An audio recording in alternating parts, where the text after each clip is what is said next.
Bon alors salut à tous.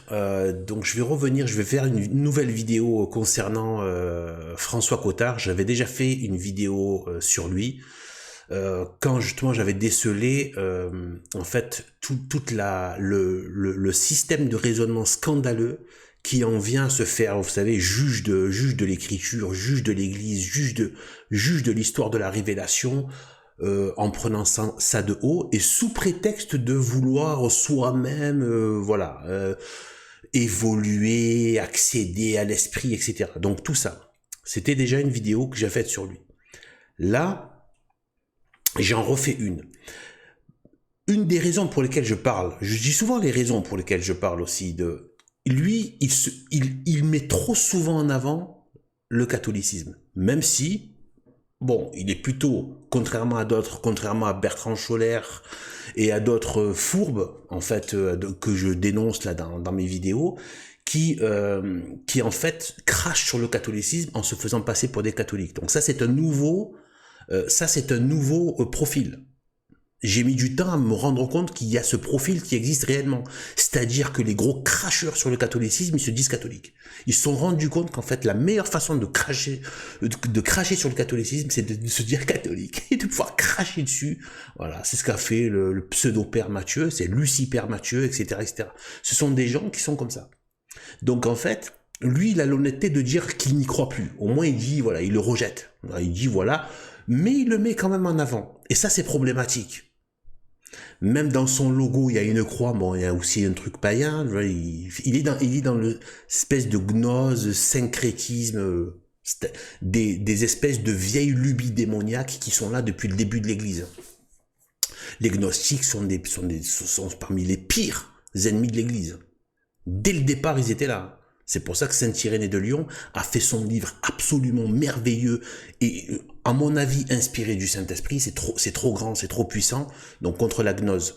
Donc, où il explique bien que l'origine de la gnose, des gnostiques, hein, c'était Simon le magicien. C'est-à-dire Simon le sorcier, qui pratiquait la sorcellerie, qui déclenchait des phénomènes surnaturels avec, justement, les forces surnaturelles des ténèbres que sont les démons. Et donc c'est cette gnose qu'on retrouve encore et que lui, le problème, c'est comme d'autres. Hein. Comme d'autres, comme beaucoup trop d'autres dans l'ésotérisme, le New Age, qu'il le veuille ou non, il est dans le New Age. Là. Le New Age, c'est cette gnose avec la logique des mystères. Ça veut dire qu'en fait, si vous voulez, c'est un peu... En gros, le New Age et la gnose, si vous voulez, c'est de la franc-maçonnerie.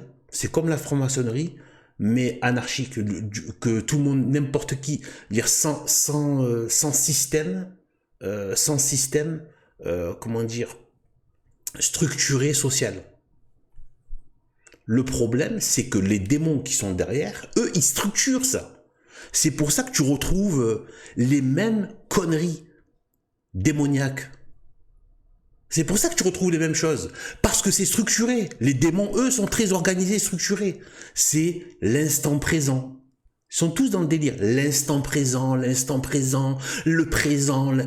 Quand tu focalises dans l'instant présent, qu'est-ce qui se passe? Tu oublies l'éternité. Tu oublies le passé. Donc, tu oublies le passé. Tu ne penses pas au futur. Et encore moins à la vie future de la vie éternelle. Donc eux, ils t'ont enlevé de ton champ de vision l'éternité à venir, l'instant présent. Et c'est très lié au serpent. Le serpent n'a pas de projection. Il est en permanence en concentration uniquement sur ce qui est instantanément maintenant tout de suite. La terre, les vibrations, il est que sur l'instant présent, le serpent. Donc, c'est vraiment, voilà, démoniaque.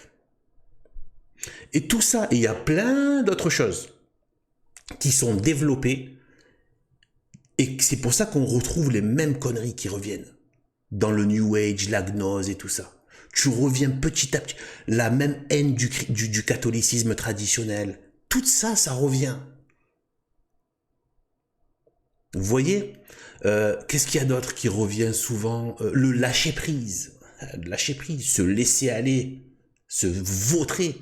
Se lâcher prise dans quoi? Au lieu de chercher dans la vertu, d'avoir l'aide de Dieu, non, lâcher prise. Donc tu te laisses emporter par les flots des ténèbres qui sortent de la gueule des démons. Le lâcher-prise, l'instant présent, le non-jugement. Ah, tu juges plus. Non, tu juges plus. Tu n'as plus de cervelle, quoi. Bon, attention, hein, ils disent tout ça, mais ils sont tous en train de juger H24. Hein. Donc, c'est l'hypocrisie même. Machin, c'est le grand tout. Il n'y a pas de dogme, donc il n'y a pas de doctrine, donc il n'y a pas de doctrine. Donc le catholicisme, la doctrine catholique, c'est pas bien, c'est grave, ça opprime l'être humain, le petit être humain qui est tellement bien. Il faut pas lui mettre un dogme à ce petit être humain. Il a sa vérité. Faites l'expérience. Ça veut dire quoi, faites l'expérience? Le démon qui dit faites l'expérience. Dans ces trucs New Age, c'est faites l'expérience. Mettez un pied dedans. Mettez-vous en contact avec le mal. Et après, petit à petit, tu as touché. Tu as commencé à toucher la lèpre. La lèpre, elle t'a contaminé. Tu vois? C'est ça le problème. C'est que c'est très structuré derrière. Et c'est le démon qui structure. Parce que ces gens-là n'ont pas véritablement une espèce de structure sociale qui les guide. Donc, il y a quelque chose d'autre. Des puissances infernales qui sont à l'œuvre et qui structurent tout ça. C'est pour ça que tout le monde tombe dans le panneau un par un. Et moi, le premier, je parle là de François Cottard, j'ai été pire que lui. Moi qui vous parle de catholicisme. Parce que les gens croient que tu as toujours été comme ça. Non, non, j'étais dans bien d'autres choses. Je suis né dans une famille musulmane.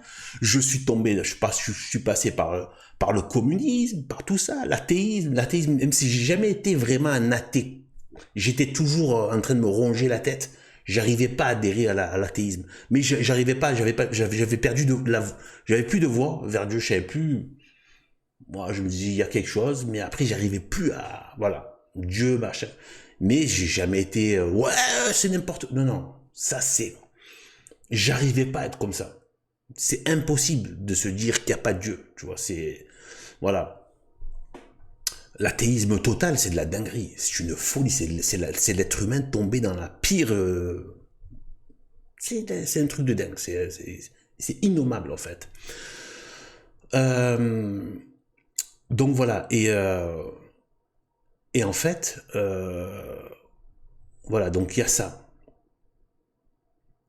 Et ensuite, tout ça, ensuite, machin, je suis tombé dans le New Age, etc. Et jusqu'à la magie, j'ai pas fait. Comme je dis souvent, je suis arrivé aux portes. J'ai commencé à organiser les choses pour pouvoir passer à l'action. Pourtant, j'étais dans une recherche de la vérité. Hein. Chercher la vérité, ça. Je suis tombé dans les mêmes conneries. Ouais, c'est pas dans les religions, machin, c'est dans les mystères et tout ça. Et petit à petit, tu rentres là-dedans. Ouais, les mystères, les trucs comme ça et tout. Et petit à petit, tu te fais alpaguer. Et quand tu te crois quelque chose d'extraordinaire, que toi, ta façon de, etc., si tu gères les choses, tu gères rien du tout. Tu es complètement le jouet des démons, en fait. Voilà pourquoi Jésus-Christ a dit, sans moi, vous ne pouvez rien faire. Voilà pourquoi il a dit à ses apôtres, donc à ses ministres, les prêtres, les vrais prêtres catholiques traditionnels, de guider le peuple, de guider les brebis. Parce que qu'est-ce qui arrive à une brebis sans berger? Eh ben, elle va se faire bouffer, déchiqueter, trucidée par les loups. Il en restera une pauvre dépouille de quelques os, quelques petits débris. Donc, il faut... Ah mais ça va pas à l'orgueil. Que sans Dieu on ne peut rien faire, qu'il nous faut un berger, qu'il faut suivre le berger. Ça, on n'aime pas. Ah non, c'est pas bien. Notre ego, il n'aime pas. C'est non. Moi, je vais... Voilà. C'est la chèvre de Monsieur Seguin qui croit qu'elle peut aller se balader, se séparer de son berger. Sans... Voilà. Et faire sa propre life. Eh ben, en fait... Voilà le truc. Mais en fait, non. On est les jouets du démon. si on n'est pas avec la vérité de Jésus-Christ, conscrite dans la vérité catholique, la doctrine catholique traditionnelle hors Vatican II, traditionnelle intégrale, sans aucune concession avec le monde, ni avec la lèpre de Vatican II, moderniste, des faux catholiques modernistes, eh ben on est mort. On tombera dans le péché mortel, on tombera dans les bras du démon, que ce soit le gauchisme, le New Age, etc., etc. Les trucs de dépravation, tu tomberas dans le scandale.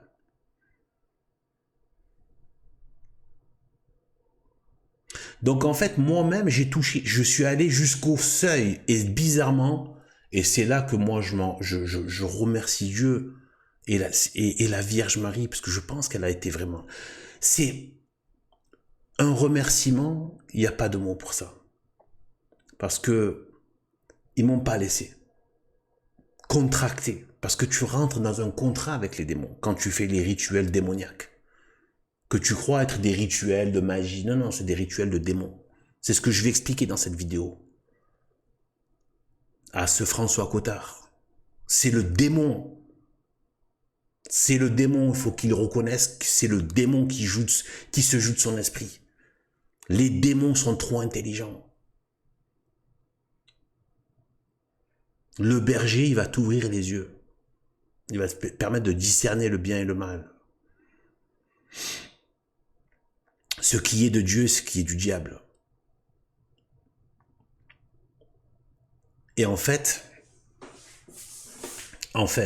ce que je veux dire, c'est que moi, le bon Dieu m'a pas laissé tomber. Il m'a pas laissé contracter. Parce que je dis, ces liens-là, si j'avais contracté, c'est-à-dire je rentre dans les rituels de magie, en fait c'est de la sorcellerie, c'est des contrats avec le démon. Pour sortir de ça, je sais même pas si c'est possible. Ou alors une grâce exceptionnelle. Pourquoi ? Parce que c'est à partir de là, plus je m'enfonçais dans cette voie, et plus dans ma vie il y avait des signaux de christianisme. Je dis, mais c'est bizarre. Plus je vais dans cette voie-là, et plus j'ai des signaux de christianisme. Mais c'est pas fini. Après, bon, j'ai eu j'en parle pas trop, j'en ai parlé ailleurs, mais un moment de conversion par la Vierge Marie. Et je n'en suis plus revenu jusqu'à maintenant. Donc j'étais moi-même dans ces délires, à la con. Et jusqu'au cou. Il a fallu que Dieu m'en sorte de ça. Et sa très sainte mère Marie, qui m'ont sorti de ça. Au moment où je commençais à vouloir passer à l'acte. À organiser les choses pour pouvoir les mettre en place. Eh bien, je vous dis, c'est juste le démon. C'est ce que disaient tous les anciens. Il faut juste écouter nos anciens. Arrêtez, il y a le démon qui agit. Il y a le démon. Ah, tu veux pas. Il n'y a plus, c'est machin, ça c'est pour machin, c'est pour opprimer l'être humain. Voilà. Reste tranquille. Reste tranquille. Voilà. C'est pas ça le truc. C'est pas le délire. Ça, c'est le très mauvais délire. En fait, je vais même donner une petite expérience. Quand je vais parler un peu de son truc, voilà. Donc là, il a fait une vidéo récente. Là, aujourd'hui, je crois. Où il fait un conseil de lecture. Donc en fait, il conseille la perdition. Parce qu'en fait, même sans forcément en avoir une hyper conscience, mais il conseille, donc il devient, et c'est là où il doit faire, de toute façon il est sorti du catholicisme et il le dit ouvertement, mais même s'il essaie toujours de garder quelques références là-dessus, ce qui est très problématique parce que ça induit trop de gens à croire que le catholicisme est compatible avec toute cette crasse du monde et des démons, alors qu'en fait, il faut que vraiment là, quand tu fais ça, c'est-à-dire tu fais des conseils de lecture sur quoi ? Voyage aux confins de la conscience, 10 années d'exploration scientifique des sorties hors du corps. Donc les fameuses EMI ou je sais pas quoi, ou les sorties hors du corps, c'est autre chose encore. C'est pas à l'article de la mort. Non, non, là c'est carrément tu es vivant, tu fais des trucs pour sortir hors du corps. Et je vais vous expliquer ce que c'est. C'est extrêmement simple, mais l'orgueil ne voudra pas accepter. cette simplicité? Tout simplement, dites par... C'est connu tout ça. C'est juste que c'est enseveli sous les couches d'orgueil de l'humanité. On veut pas, c'est trop simple. Voilà, et donc là, il devient une cause de scandale. C'est pour ça que moi, les gens qui viennent dans les commentaires, et je vous vois tous venir, il faut prier pour lui. Non, non, non, 2 secondes. 2 secondes. Déjà, je dis pas non. Je peux pas me permettre même de dire, même de penser non. Bien sûr, oui, bien sûr. Mais est-ce que vous priez pour vos proches déjà? Vous priez qui? Vous priez pour Johan Livernet? Ou vous l'avez un peu oublié, pour ne pas dire complètement oublié? Ah, nos frères et sœurs, ça c'est pas grave. Par contre, les pires blasphémateurs et les pires ennemis, il n'y en a que pour eux. Donc déjà, ça c'est la première chose. Est-ce que vous priez déjà pour les vôtres?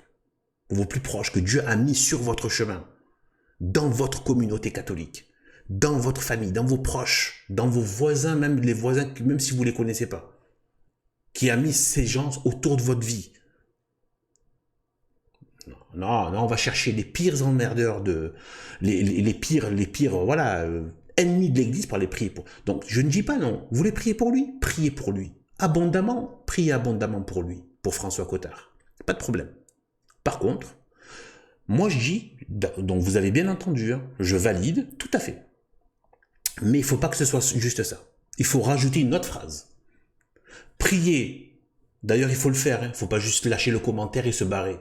Priez, il faut prier pour lui, je me barre, je prie pour personne. Je connais les gens, c'est que des bouches sur Internet la plupart du temps. Donc en fait, priez pour lui, ok. Donc il faut prier pour lui, ok. Et pour toutes les âmes qu'il a incitées à tomber dans la perdition. Donc je répète, il faut prier pour lui, et c'est valable pas que pour François Cottard, mais pour tout le monde. Chaque fois que vous dites il faut prier pour un ennemi, priez pour celui qui a attaqué l'Église, qui a attaqué les catholiques, le catholicisme de Dieu. D'accord, vous voulez prier pour lui, allez, admettons. Admettons que vous êtes tellement charitable que vous passez votre temps à prier pour les pires ordures de la Terre. Ok, admettons. Bon là, je dis pas que c'est une ordure, mais ça fait partie des gens qui parlent, voilà, qui poussent dans le mauvais sens. Mais c'est pas non plus carrément blasphémateur, quoi. Enfin, du moins, voilà, en tout cas pas le style Charlie Hebdo et tout le reste, quoi. Mais donc, voilà, mais rajoutez cette phrase. Il faut prier pour lui et pour tous les gens qu'ils ont poussé au scandale. Il faut prier pour lui et pour tous les gens qui ont été exposés à ces blasphèmes, à ces mensonges, à ces paroles contre Dieu. Il faut prier pour lui, ok. Et pour tous les gens qu'il a scandalisés.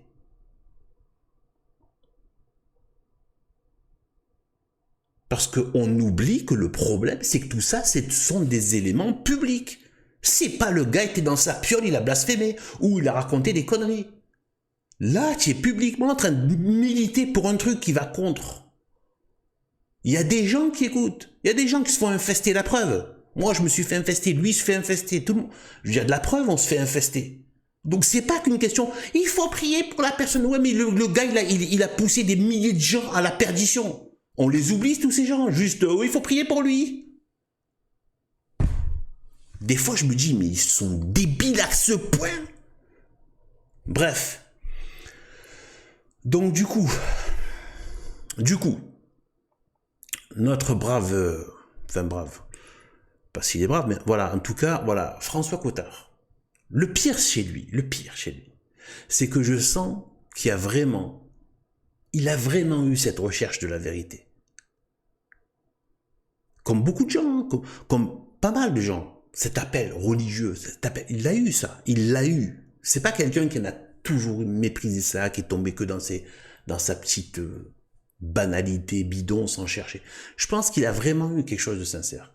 Mais là, il est tombé, il est en train de s'enfoncer par rapport à ma première vidéo sur lui. Là, quand j'ai vu ça, passer dans les trucs là, parfois je clique sur les trucs qui apparaissent de ces vidéos, hop, je regarde un peu, là j'ai regardé, je fais, oh, il part dans le délire de sortie hors du corps. Ça y est. Gars.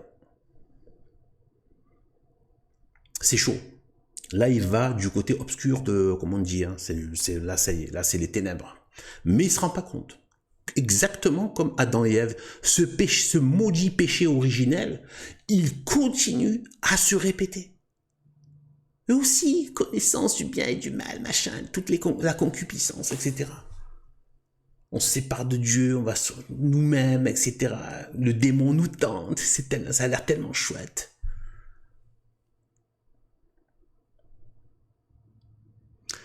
On va un peu écouter et vous allez voir.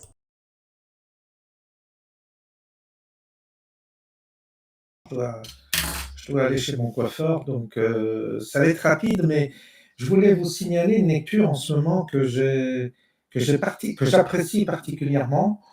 Et je ne sais pas si vous êtes intéressé par certains phénomènes dits paranormaux.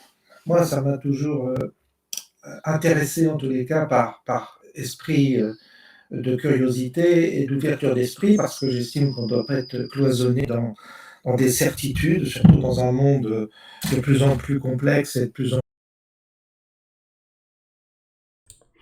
Alors là, déjà, regardez l'esprit du monde. C'est pas une musique que vous avez déjà entendue de partout, ça. Il faut pas avoir des idées arrêtées. Faut pas s'enfermer dans des certitudes. Faut être ouvert d'esprit, donc ouvert au péché, ouvert aux paroles insensées, ouvert à toutes les idées folles du monde, ouvert aux maximes et aux philosophies du diable, qui s'appellent Nietzsche, Rousseau, Voltaire, toute cette crasse, quoi. Et ouvert aux égouts. Ouais, tu es ouvert aux égouts. Ouais, tu es ouvert. Mais par contre, c'est les égouts qui rentrent, tu vois. C'est peut-être bien fermé à certains endroits. Hein, pas que les eaux d'égout rentrent. Donc en fait, là, il se croit, le pire, voilà, ça c'est fait partie des gens qui, ils se croient anti-système alors qu'en fait, ils sont infestés du système. C'est typique de la pensée du monde gauchiste moderne, ça, moderniste et gauchiste. Ne pas avoir des idées arrêtées, ne pas avoir de certitude. Tout ça, c'est, voilà. Même Nietzsche disait la même crasse.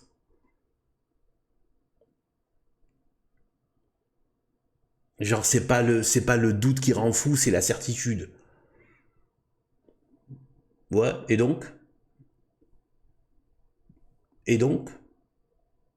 Tu viens de baver une crasse.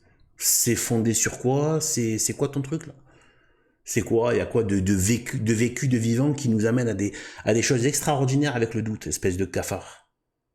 C'est juste des petites formules de rhétorique de crasse. C'est fini. Moi, je suis pas dans l'illusion de ces cafards de pseudo. C'est des minables. Ce sont des minables. Tous ces pseudo philosophes, d'ailleurs, c'est pas pour rien que ce système nous les a mis en valeur. Ce sont des sales minables qui avaient certes un haut QI, mais pour faire du minable. Le fond de leur âme est minable. Ce sont des petits crasseux. Mais qui ont un haut QI, ils ont pu bluffer leur monde, en fait. Ce sont des crasseux qui aiment la crasse. Rousseau, Voltaire, toute cette crasse-là. Nietzsche, etc. Marx, tout ça, c'est de la crasse démoniaque. Ils se sont fait voilà, les porte-voix des portes de l'enfer. Ils ont utilisé, avec leur QI. Voilà. Mais tu peux avoir un haut QI et être extrêmement débile. Les gens ils ont du mal avec ça, en fait. Donc en fait, sur les choses fondamentales de la vie, en fait, tu es un gros crétin, mais tu es très fort pour raconter des conneries. Voilà. Donc en fait, et pour leur donner un semblant de crédibilité. Tu es fort pour ça. Ça fait penser un peu au démon, par contre. Très fort pour donner de la crédibilité au mensonge. Vous voyez? Donc en fait, voilà. On continue.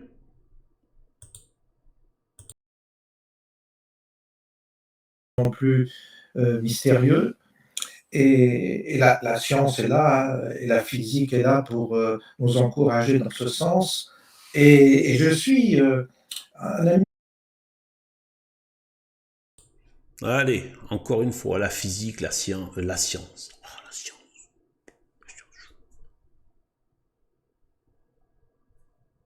trois petits crasseux d'université qui sont des perroquets de programmes qui ont été faits par des sorciers. Hop, il a une blouse blanche. Ta gueule. Écoute, c'est le nouveau prêtre. La blouse blanche du scientifique, c'est la nouvelle soutane en fait. Moi, je crache dessus, je n'ai rien à cirer. J'aime la soutane du prêtre catholique traditionnel, celle qui est noire, le berger de Jésus-Christ. Dans le sens, oui, dans le sens de son ministre, pas le berger de Jésus-Christ. Dans le sens, voilà, au service de Jésus-Christ. Qui fait le travail, qui continue l'œuvre de Jésus-Christ.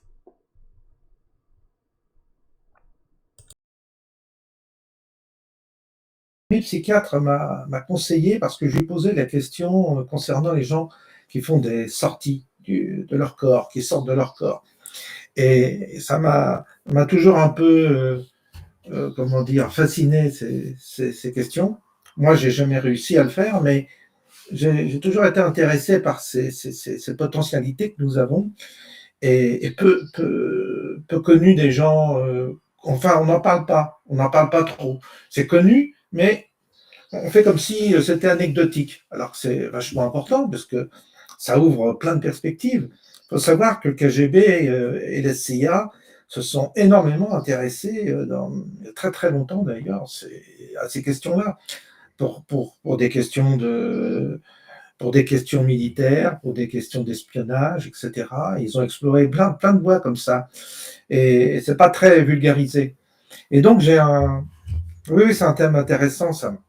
Et donc là, je vous recommande vraiment, parce qu'il y a plein de bouquins sur la question, et il y a beaucoup de littérature, hein, pour arriver au fait. Des fois, il faut se taper 100 pages pour que le gars dise « Ah bah oui, je suis sorti de mon corps, j'ai regardé, j'avais mon corps en dessous. » Ça m'intéresse pas trop, vous voyez, parce que il y a des livres comme ça, il y a énormément de bouquins qui ont été écrits sur la question, et qui sont ennuyeux, quoi. Vous êtes obligé de vous taper des introductions à pu en finir, où tu tapes des descriptions qui n'ont, ils s'attardent des fois sur des questions, des détails qui sont pas forcément intéressantes, et parce que c'est le problème de la littérature, c'est le problème des bouquins, c'est qu'on perd beaucoup de notre temps parfois en lisant, et tu trouves des fois une ou deux pages intéressantes dans un bouquin, il faut que tu t'archives tout le bouquin pour trouver deux pages intéressantes. Et le reste, c'est du bavardage. Il y a beaucoup de bavardage, et puis beaucoup de remplissage de pages qui servent à rien. Mais ça, pour écrire un bouquin, ça fait des bouquins, quoi. C'est ça le problème. Et là, vous ne perdez pas votre temps. C'est-à-dire que celui-là, il est concis. Il y a plein de gens qui ont, il relate plein d'expérimentations qui ont été faites à partir de personnes, et notamment un qui s'appelle Nicolas Fraisse, qui faisait ça quasiment à volonté. Et c'est scientifique, quoi. Ça, ce sont des scientifiques qui ont étudié pendant 10 ans le cas de Nicolas Fraisse, avec, une rigueur scientifique bien plus pointue que même dans d'autres domaines, hein, pour pas passer pour des charlots, justement. Et là, je suis dedans, c'est absolument fascinant. C'est fascinant. Alors, pas l'histoire simplement de sortir de son corps, mais ce que ça présuppose aussi comme dédoublement parfois de la personnalité, c'est-à-dire que la personne continue à faire son travail, à vivre normalement, et puis elle est ailleurs en même temps. Et elle observe ailleurs, et quand elle revient dans son corps, elle n'est pas consciente finalement elle a vécu. Donc c'est des processus qui sont mystérieux, et puis quand vous lisez ça ouvre un champ de possibilités et d'exploration pour l'homme et avec son esprit, avec sa conscience, c'est ce potentiel enfermé en nous qui est absolument fascinant. Moi, ça m'a toujours fasciné. Exactement, donc c'est la fascination du serpent. Le serpent fascine. Voilà, c'est la fascination du démon. Tu le regardes dans les yeux, puis après tu es hypnotisé, tu es fasciné. Là, il y a tellement de choses en si peu de phrases. Il y a tout le malheur du genre humain qui peut être décelé, pas forcément tout, mais en tout cas, les grands pans de la chute sont là. Cette curiosité d'aller chercher ailleurs dans le plus complexe, donc la science, toujours la connaissance du bien et du mal, Bon, là, je rentre pas dans ça, mais j'ai appris beaucoup de choses grâce au père de l'Église, grâce à des saints docteurs sur ce que ça veut dire, Saint Irénée de Lyon par rapport au bien et au mal. Cette histoire de connaissance du bien et du mal, il y a toute une explication, il faut entrer en profondeur, ça demande vraiment, voilà. Mais, voilà, et puis en plus, bon Dieu, il m'a donné des capacités aussi à cerner cette question, la connaissance du bien et du mal, qu'est-ce que c'est, qu'est-ce qu'il y a derrière en fait, qu'est-ce que ça veut dire. Et en fait, voilà, donc là c'est tellement vaste, je peux pas rentrer, mais il y a ça, il y a ça, il y a clairement ça, cette connaissance mal placée, orgueilleuse, parce qu'il dit le potentiel humain qui peut se développer, vous serez comme des dieux avec cette connaissance. Faites l'expérience de manger le fruit. Faites l'expérience de faire une sortie hors du corps. Et vous serez comme des dieux. Il y a la science, la connaissance du bien.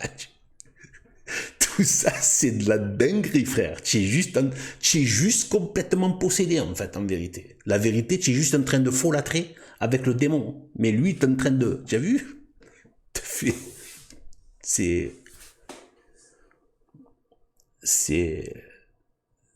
le petit chaperon rouge, tu vois.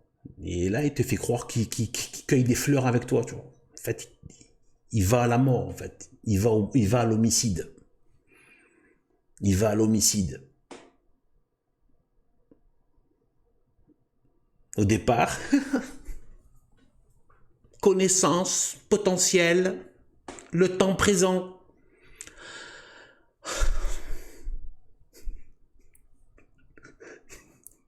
Il n'y a pas de dogme.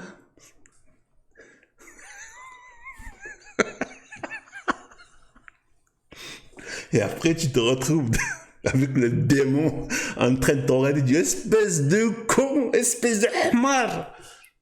Espèce de hamar. Je vais te manger maintenant. Maintenant que je t'ai bien éloigné de ton berger, je vais te manger. Je vais te faire la misère. Donc en fait, voilà. Et en fait,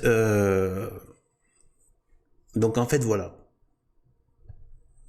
Vous voyez un peu tout ce qu'il a dit là, tu retrouves tout le truc du péché originel. Donc maintenant, je vais vous dire.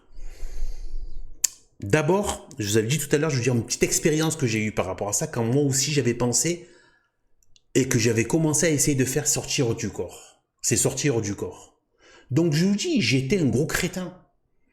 D'accord ? Je suis pas là juste pour dire ouais, Flux c'est un âne molle. Non, j'étais comme toi, pire que lui. J'allais carrément vers la magie, donc la sorcellerie. D'accord ? Et je vous dis, Jésus-Christ est Dieu, la vérité catholique, la très sainte Vierge Marie. Tu sors de ça, tu es mort. Voilà, c'est simple. Et bien en fait, j'avais fait et c'est là où je dis que je sais pas comment remercier le bon Dieu en fait, parce qu'il m'a pas laissé. Maintenant, je me rends compte, il m'a pas. Chaque fois que je me suis approché de ça, en mode passer à l'acte, j'ai toujours eu des trucs bizarroïdes. Et fort. Il y en a un, j'en parle pas là maintenant. Là où celui de ma conversion, par le biais de la très sainte Vierge Marie, par un simple Je vous salue Marie. Et j'en suis plus revenu jusqu'à aujourd'hui. Mais avant ça, quand j'avais fait ça aussi déjà, il y avait des choses. J'étais allé chercher un truc, j'ai regardé des trucs pour faire une sortie hors du corps.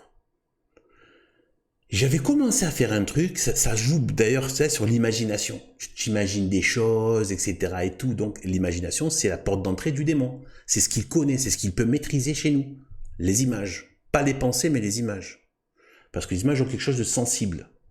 Donc, il a prise là-dessus. C'est une représentation de quelque chose de sensible, de matériel. Quelque chose, en tout cas, qui est une image de quelque chose. Donc, là, il a accès. Et donc, en fait, quand j'ai fait cette expérience maudite, j'aurais pu avoir, comme certains, une espèce d'expérience extraordinaire qui m'a... La première que j'ai faite, la première expérimentation que j'ai faite, J'étais comme ça, je me dis, je vais voir, je sais pas, je vais être transporté dans quelque chose d'autre. Vous savez ce qui me vient? Comme ça, venant comme ça, sortant d'une ombre, sortant d'une pénombre. Un homme, un homme,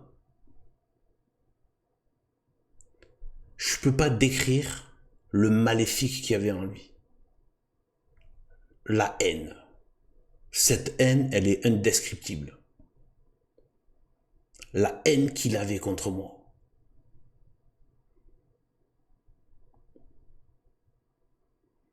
Et en fait, il est passé comme ça. Maintenant, je me rends compte, même là en parlant, qu'en fait, il ne pouvait pas accéder à moi. J'ai compris que là, il s'est passé quelque chose au niveau de la grâce. Dieu est dans nos pensées, il connaît tout. Hein. Il est là. Et en fait, il est passé comme ça, il est venu s'approcher près de moi, donc il y avait un côté, tu vois, voilà, mal pagué me prendre pour me, voilà. Et en fait, mais il part. Il pouvait pas le faire tout de suite. Mais il part avec toujours cette haine qui sort de lui. Il est comme ça, c'est pas des traits très bien définis, hein, mais c'est quand même discernable que c'est un visage d'homme en demi-teinte comme ça. Et en fait, dans son expression, c'était genre, c'est qu'une question de temps avant que je te chope. Genre, dès que je peux, je t'attrape. Mais c'est une question de temps. La prochaine fois, je t'attrape. Il y avait le prochain coup, je t'attrape. Je te prends. Et là, pourquoi il n'a pas fait tout de suite? Parce que je pense que c'est la grâce. Comme si Dieu m'a dit, voilà avec qui, voilà sur quoi tu vas t'ouvrir. Voilà ce qu'il y a dans ça.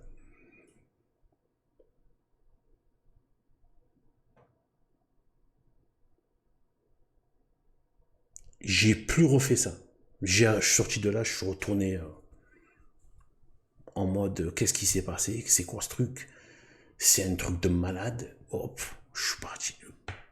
Je suis retourné vite d'aller, je suis pas à la Monoprix m'acheter un petit truc, tu vois, à manger.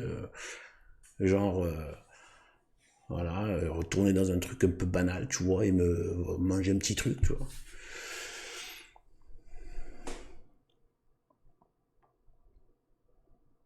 Donc ça, c'est l'expérience. Maintenant, je vais dire pourquoi, qu'est-ce qu'il y a derrière. Maintenant, parce qu'en plus, depuis, j'ai beaucoup, moi, mon intelligence a été éclairée par la foi, par le baptême, etc. et tout. C'est très simple. C'est ce qui dit là, des gens qui sont là et qui sont en même temps le dédoublement ailleurs. Je le dis à François Cottard et à tout le monde. Les sortir du corps. Vous sortez pas de votre corps.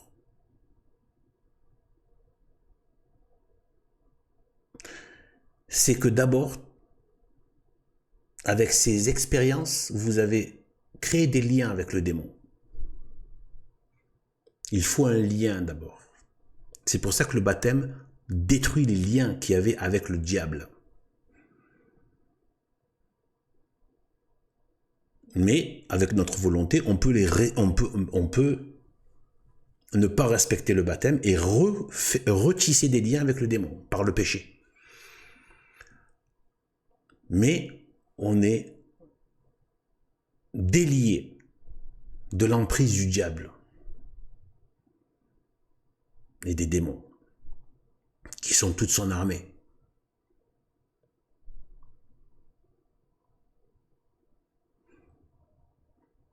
Eh bien en fait, avec ces expériences, ces expérimentations, tu crées des liens avec le démon. Par ces liens, c'est comme si tu avais établi un contrat avec eux. Tu as donné ton âme à un certain niveau, un plus ou moins fort niveau, selon les gens, selon les pratiques, etc. Et, en fait, c'est lui qui va ailleurs. Et avec ce lien, il te les fait montrer. Là où tu es.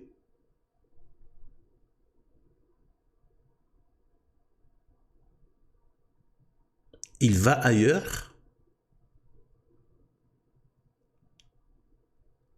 Et en même temps, il te les fait, et il te fait montrer. Il a accès à ton, ce que je disais tout à l'heure, imagination. Donc, il envoie dans ton imagination, grâce au lien, il envoie des choses qui se passent ailleurs.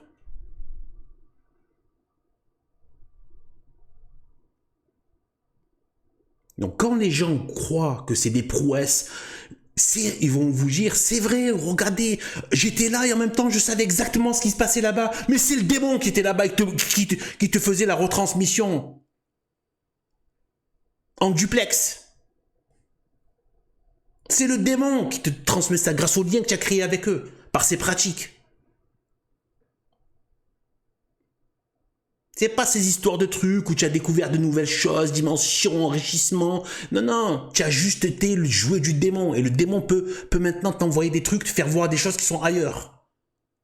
Alors que tu es maintenant là. C'est juste ça en fait. Ça a arrêté le délire. C'est pas de machin, je sais pas quoi, pas de truc. Tu es juste empêtré dans la fange démoniaque qui mène droit à l'enfer. Et donc en fait, ce qu'il faut savoir, c'est qu'en fait, les trésors du christianisme conscrits dans la vérité catholique, traditionnelle, la vraie, pas le modernisme Vatican II, pas depuis 1959, c'est mort. Sauf s'il y a, par la grâce de Dieu, le rétablissement de quelque chose de papal, un vrai pape, etc. Ce qui, pour l'instant, moi, ça nous dépasse. Ça a l'air complètement fichu. Mais voilà, à Dieu rien n'est impossible, mais en tout cas, voilà, là, la logique, c'est plutôt, on est entré dans les temps de la fin, dans la passion de l'Église, et donc il y aura, voilà, normalement, la suite, c'est, normalement, c'est l'Antéchrist, puis après, les deux témoins de l'Apocalypse, etc., puis après, donc, l'Antéchrist tué par, voilà, mais tout ça, ça va prendre du temps et assez de temps de phase infernale dans l'humanité. Là, on est en train de sentir ce qui est en train d'arriver là. Oui. Donc en fait, voilà. Eh bien, en fait, c'est l'humiliation et l'humilité et la simplicité. Tous les trésors, Dieu a établi des logiques qui ne sont pas des logiques humaines. Que nous, on n'aurait jamais pensé à prendre ce moyen. Quand Dieu dit que il humilie les forts avec ce qui est faible.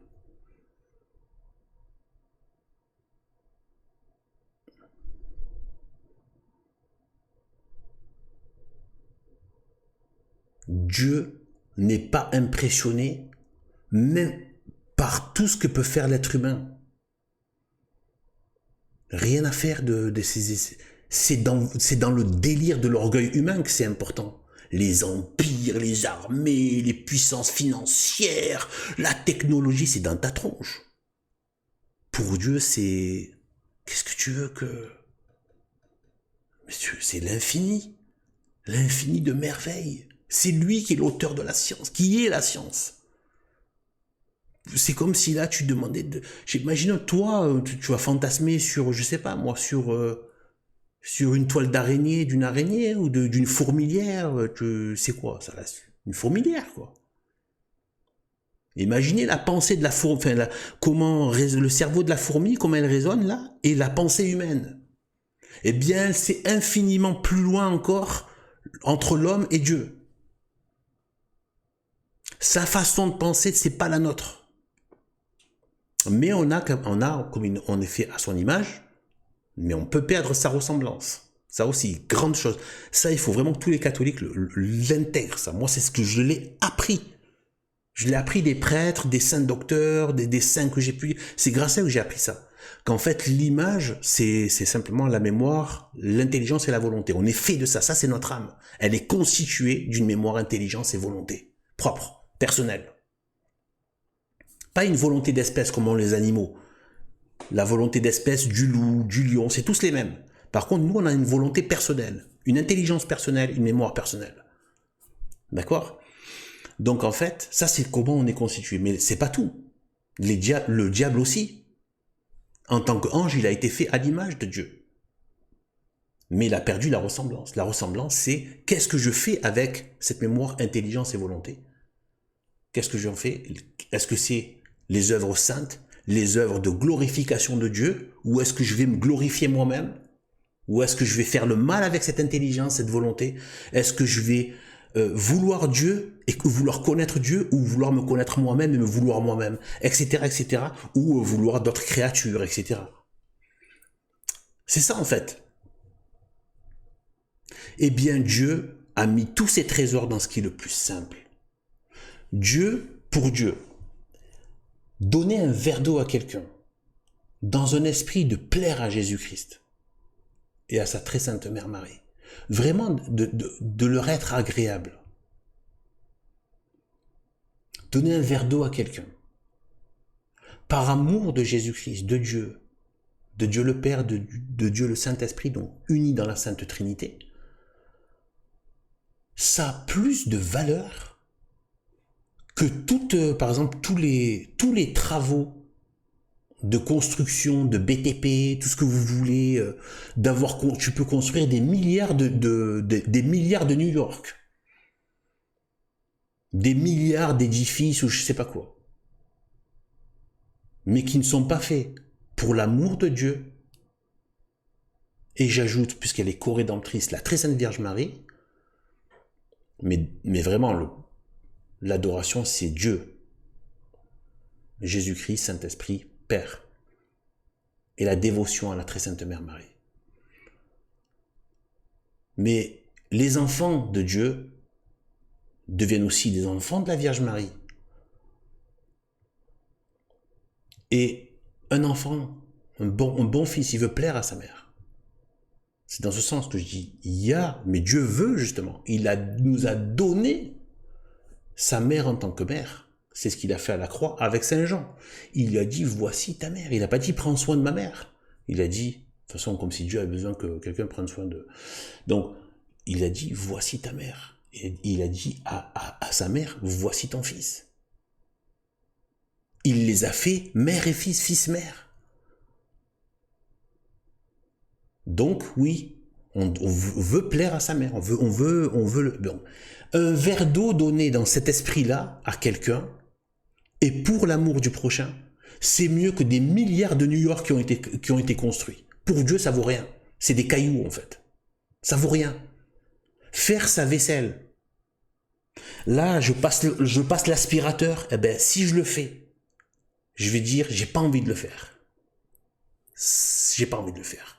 Fainéantise, paresse, fatigue, machin, eh ben c'est une peine. Eh ben je l'offre à Jésus-Christ quand j'arrive à le faire, parce que je suis loin d'être parfait. Eh bien quand j'arrive à le faire, je l'offre à Jésus-Christ. Si je l'offre à Jésus-Christ, je dis voilà, ben j'ai pas envie de le faire, je veux le faire par amour. Par amour, pour vous montrer que je fais de la pénitence. Mais que j'expie mes péchés avec ça. Et par amour de vous. Eh bien, passer cet aspirateur, c'est mieux que d'avoir construit New York, des autoroutes pour Dieu. Ça ne vaut rien, c'est juste des cailloux tout ça. Dieu regarde à l'amour de lui, parce qu'il est aimable par-dessus tout. Et nous ne sommes rien. Dieu est celui qui suit. Ça veut dire celui qui est l'être, l'existence. Et nous sommes ceux qui ne sommes rien, sans Dieu. J'ai bien dit sans Dieu, mais avec Dieu, c'est lui qui nous donne l'être. Mais on ne peut pas se créer notre propre être. Ça, c'est l'abomination. L'abomination, ben voilà, c'est le péché originel, c'est l'idolâtrie, c'est voilà. Donc, c'est dans l'humiliation, l'abaissement, la simplicité, les choses les plus simples du quotidien. Souvent d'ailleurs, ce sont des femmes qui ont mis ça en avant. Quelle grande sagesse il y a derrière. C'est-à-dire Sainte Thérèse d'Avila et Sainte Thérèse encore de l'Enfant Jésus, qui ont tellement mis en avant ces petits actes complètement anodins, nettoyer sa baignoire, aller faire des courses, j'ai pas envie de faire des courses, si tu le fais pour Jésus-Christ. dans un esprit de pénitence et d'expier ses péchés et de réparation. C'est tout le christianisme. Et de là viennent les trésors. Un bonheur que Dieu infuse dans l'âme, c'est indescriptible. Je pourrais passer des heures, si tu ne le vis pas, tu ne peux pas le capter. En fait, quand tu fais ça, tu te rends compte que tu te dis, mais pourquoi je ne me suis pas humilié devant Dieu totalement depuis des décennies? En fait, le pire, c'est qu'on se fait du mal avec notre orgueil. On se fait beaucoup de mal. On se torture limite avec notre orgueil. C'est mauvais pour nous. Qu'est-ce qu'on est bien quand on est libéré de l'orgueil? J'ai pas dit que ça revient pas. Moi aussi, ça me revient. Des coups de vanité, des coups d'orgueil. Mais il faut à chaque fois rester veillé. Hop. Et rabaisser ça. Et donc, l'humiliation est un moyen de se rappeler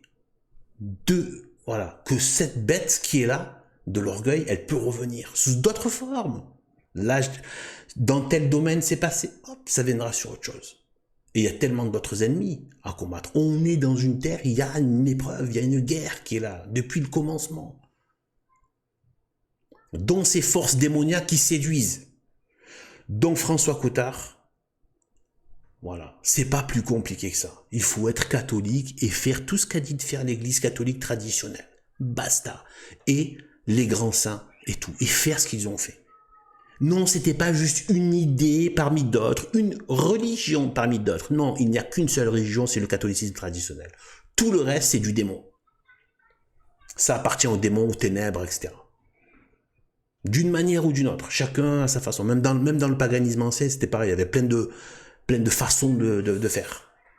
Mais au fond, tout appartient aux démons. La gnose appartient aux démons. La preuve, toutes les idéologies, tous les premiers gnostiques étaient tous en fait, sont les héritiers de Simon le magicien, donc qui était en lien avec les démons. Ce sont ces démons qui ont utilisé la religion pour pervertir, le christianisme pour pervertir. Dès le départ, ils étaient là, les démons, en train de se dire, bon, si on n'arrive pas à les faire sortir du christianisme, de la vérité, ben en fait, on va rentrer dans cette vérité, on va commencer à donner des versions qui vont tout empoisonner.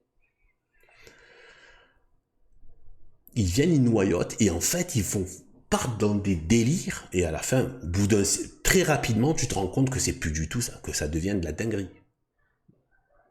C'est l'œuvre du démon. Mais une fois que tu es dedans, tu vas t'aveugler et rester dans la dinguerie. Voilà. Tout ça parce que tu veux pas admettre qu'en fait, tu n'es rien sans Dieu. Et que donner un verre d'eau pour l'amour de Dieu, c'est mieux que de te taper tous ces délires de je sais pas quoi, d'aller te prendre pour un grand intello, je sais pas quoi. Bon, salut à tous. Que Dieu nous bénisse. Béni soit le saint nom de Jésus-Christ, notre Dieu, notre Seigneur, Sauveur et Rédempteur.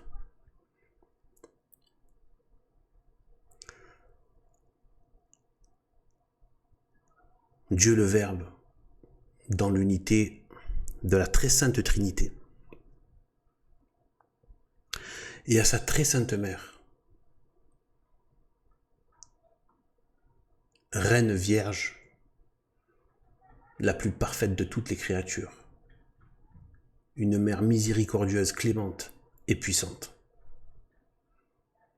dont nous sommes évidemment des fils indignes, mais on doit travailler toute notre vie pour le devenir, grâce à elle et grâce à son Fils. Voilà. Donc sur ce, que Dieu nous bénisse et à bientôt. Salut.